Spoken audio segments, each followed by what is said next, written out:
बिहार विधानसभा चुनाव की बात की जाए तो 2025 को लेकर अब एनडीए और इंडिया गठबंधन में सियासी जंग लगातार जारी है। ऐसे में भाजपा की बात की जाए तो अनेकों रणनीति बना रही है। अब ऐसे में मध्य प्रदेश के मुख्यमंत्री को भी बिहार में उतारा है। जाहिर तौर पर इसका उद्देश्य यही है कि यादव वोट बैंक को मजबूत करना है, क्योंकि खासतौर पर यादव बेल्ट की अगर हम बात की जाए, यादव वोट बैंक की अगर हम बात की जाए तो बिहार में इसका काफ़ी ज़्यादा प्रभाव भी देखने को मिलता है। और ऐसे में यादव समाज को साधने की अब भाजपा तैयारी कर रही है।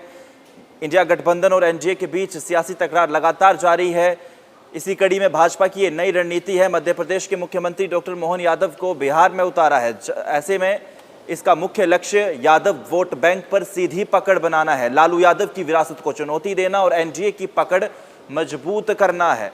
14 सितंबर को मोहन यादव पटना पहुंचे थे। यादव महासभा के बड़े आयोजन में शामिल हुए, जहां कई बड़े नेता भी मौजूद रहे। ये कदम भाजपा के MY समीकरण यानी कि मुस्लिम यादव को तोड़ने और यादव समुदाय को साधने की रणनीति का ही हिस्सा माना जा रहा है, क्योंकि इससे पहले हमने देखा किस तरह से यादव समाज की बात की जाए तो भाजपा की पकड़ उसमें अच्छी खासी नहीं रही थी। अब ऐसे में डॉक्टर मोहन यादव के पटना दौरे के दौरान भाजपा ने यादव समाज को जोड़ने के लिए बड़े पैमाने पर कार्यक्रम किया। इस आयोजन में OBC आयोग के राष्ट्रीय अध्यक्ष हंसराज अहीर समेत अनेक दिग्गज शामिल थे।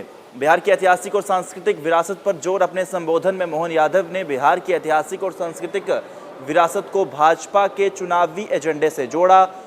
उन्होंने कहा कि बिहार भगवान कृष्ण से जुड़ा राज्य है और यहाँ भगवान कृष्ण के पुत्र ने सूर्य मंदिर बनवाया था। साथ ही उन्होंने बुद्ध जैन धर्म के तीर्थकरों और चाणक्य नालंदा तक्षशिला की परंपरा का हवाला भी दिया।